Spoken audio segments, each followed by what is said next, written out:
So, sometimes the news is an advert. And the big advertisement right now is that mega corporation Nestle are rolling out a vegan version of the widely enjoyed Kit Kat chocolate bar. And we can read all about it in advertisements such as this one in the Daily Mail. Okay, that's enough portmanteau for one day. I've cropped out the irrelevant ads to save you from the headache of looking at this in a browser. But the news is simple.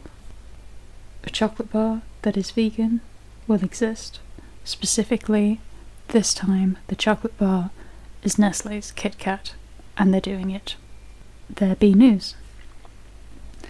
Having lived through a number of these announcements many times, although logic would lead me to believe that response can only be positive or neutral, really. Either you're a vegan or avoiding dairy and would like to eat Kit Kats, and for that you're looking forward to doing so. Or if you're a vegan, you might just be excited by the evident progress being made within the movement.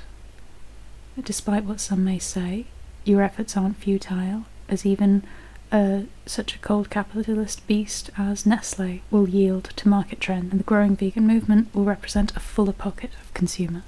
When we see these adaptations bit by bit, it's evidence that times are changing, and it makes veganism more accessible, less fringe, less strange, and therefore more likely to be adopted by a broader stroke of society.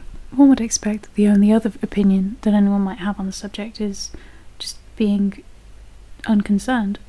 We've lived through these announcements before, and the reality is that what is good news for vegans often hits the rest of the public as bad news, with popular remarks from the public generally rejecting or mocking the idea, and for some reason the expression of any kind of anticipation for the product being met with some level of disapproval. Caesar's thumb turns ever downward on those who say, "Oh, I too would like to eat a Kit Kat, and the absence of milk in the product shall make it possible for me to do so." But if we step back for one moment from the news of the Kit Kat, the sausage roll, or whatever it might be, if you are meeting this news with disapproval, I think it would be very interesting to interrogate why. Seemingly you are unaffected by the rollout of this particular product. No one forces you to buy it. It doesn't necessarily affect your life. If your values are aligned with the rest of the public, then my expectation is that you share a lot of core common belief. Perhaps you like Kit Kat, a very common snack, and perhaps you don't actively want to hurt animals. Now, perhaps unlike vegans, you feel disconnected from the suffering caused by the dairy industry, and of course that itself is something that you ought to challenge. But if you are experiencing the sort of cognitive dissonance that allows you to enjoy a chocolate bar at the expense of other animals simply because the animals are far away from you, fundamentally, at your core, you probably still hold the view that it's better not to hurt the animal than to hurt them, regardless of the action you're taking. You probably find that where animals are directly in your path, you will take at least some level of personal inconvenience in order to protect or avoid causing harm to that animal. Clearly, at this level, there are few among us who would, for example, reverse our vehicle directly over an animal sleeping under the wheel without giving it a chance, a warning, a shove out of the way, and a chance to live its life. Clearly, at its core, you do believe that there is some value into the life of animals, and all else the same, you would surely see that causing suffering is a worse option than not causing their suffering. So given the choice between a Kit Kat that contains products created as a result of the suffering and a Kit Kat that contains none of those products, the choice for the consumer should be an easy one and an obvious one, and the consumer, realistically, whether they're interested in being vegan or making other sacrifices in their diet or not,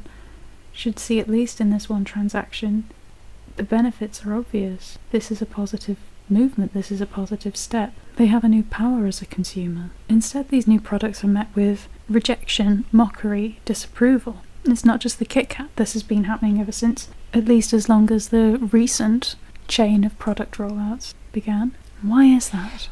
Is it not most likely the case that if you were to internally acknowledge, as you ought to have by this point, that at your core you respect and value the lives of animals, and that in choosing between two like products, one where animals are exploited or harmed or murdered, and one where they are not, the obvious, kinder choice is to choose the one where no such suffering occurs. Then perhaps in making that acknowledgement, internally you recognise that the purchase of a Kit Kat or any specific product which is formed using products of the animal agricultural industry will always be the products of suffering, and that while you may now be having a choice between Kit Kat Cruel and Kit Kat Kind, you've always had the choice between Kit Kat Cruel and just not Kit Kat.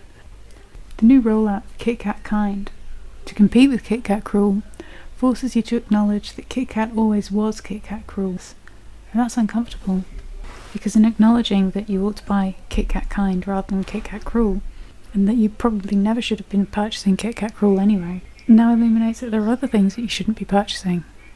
And suddenly, the launch of this product does not mean to those who consume animal products how wonderful, we now have a new compassionate product. The market for compassionate goods are growing. Instead, the message is, you need to change. The negative response that these products sometimes yield are often focused on the people of the movement, the activists, the vegans. I remember seeing this has always been the case. It's not just activists in the vegan movement, this is just the obstacle to progress. I remember seeing a study from 2013 which looked at the negative stereotypes associated with feminists and environmentalists and how they stopped people from engaging in the movement because people were unwilling to associate with activists. And now, more recently, the conversation is about specifically anti-vegan and anti-vegetarian opinions, some characterising vegans even as being sadists, which is bizarrely at odds with the fundamental philosophy. Just snuff out my sun and give me a gaslight. This rejection of activists is entirely built into that same mechanism, the rejection of change, because change challenges what we do today. But we are all engaged in an ever-evolving conversation of ethics with the world and with each other, and we can observe it happening. It's very evident. We've seen the progress made by other social changes, and when people tell vegans that their efforts are futile, I can't help but hear that voice layered over so many others throughout generations, throughout history, saying this to other activist movements. I'm sure that those who fought for gay rights were told that their efforts were futile, and they'd be better off staying quiet, out of sight. They'd be better off just keeping their opinions to themselves and not forcing it on other people. This is always the rhetoric that we hear. This is a rhetoric that I think not only repeats itself, but speaks together through each age against each cause. And when you raise your voice, I think you should be wary of the chorus that you're joining. Similarly, everyone alive today who values those which were new and challenging ideas in the past tell me that our efforts are not futile. And as we see corporations respond to the market demand, we receive a little nod along the way, affirming what we believe, that we are making progress ever forward, and that the movement is growing, and that our ends will be met.